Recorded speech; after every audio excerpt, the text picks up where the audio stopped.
ನಟಿ ಪವಿತ್ರ ಲೋಕೇಶ್ ಅವರು ಇಂದು ನೆನಪಾಗಿ ಮಾತ್ರ ಉಳಿದಿರುವಂಥದ್ದು. ಕನ್ನಡ ಸಿನಿಮಾದಲ್ಲಿ ಅವರದೇ ಆದಂಥ ರೀತಿಯಲ್ಲಿ ಹೆಸರು ಮಾಡಿರುವಂಥ ಪವಿತ್ರ ಲೋಕೇಶ್ ಅವರು ಚಿತ್ರರಂಗದಲ್ಲಿ ದೊಡ್ಡ ಮಟ್ಟಿಗೆ ಹೆಸರು ಕೂಡ ಮಾಡಿದ್ದಾರೆ.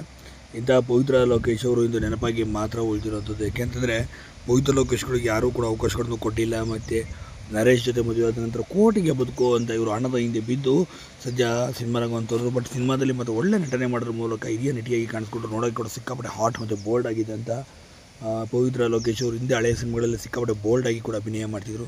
ಇಂಥ ಅದ್ಭುತವಾದಂಥ ಅಭಿನಯ ಮಾಡ್ತಿದ್ದಂಥ ಪವಿತ್ರ ಲೋಕೇಶ್ ಅವರು ಇಂದು ನೆನಪಾಗಿ ಮಾತ್ರ ಉಳಿದಿರೋದು ನಿಜಕ್ಕೂ ಕೂಡ ಭಾಳ ನೋವಿನ ಸುದ್ದಿ ಅಂತ ಹೇಳ್ಬೋದು. ಯಾಕೆಂತಂದರೆ ಅವಕಾಶಗಳು ಸಿಗಲಿಲ್ಲ. ನರೇಶ್ ಅವ್ರ ಜೊತೆ ಮದುವೆ ಆದ ನಂತರ ಅವ್ರಿಗೂ ಕೂಡ ಸಿನಿಮಾದಲ್ಲಿ ಅಭಿನಯ ಮಾಡಲೇಬೇಕಾದ ಅನಿವಾರ್ಯತೆಯೂ ಕೂಡ ಇನ್ನಿರಲಿಲ್ಲ. ಯಾಕೆಂತಂದರೆ ಸಾಕಷ್ಟು ದೊಡ್ಡ ಮಟ್ಟಿಗೆ ಹೆಸರೇ ಅವ್ರು ಮಾಡ್ಕೊಂಬಿಟ್ಟಿದ್ದಾರೆ. ಇನ್ನು ಆರಾಮಾಗಿ ಕೂಡ ಇದ್ದಾರೆ, ಖುಷಿಯಾಗಿ ಕೂಡ ಇದ್ದಾರೆ, ಕೋಟಿಗೆ ಬದುಕ್ತಿದ್ದಾರೆ, ಬೇಕಾದ ದಿನಕ್ಕೆ ಲಕ್ಷಗಳಲ್ಲಿದ್ದಾರೆ.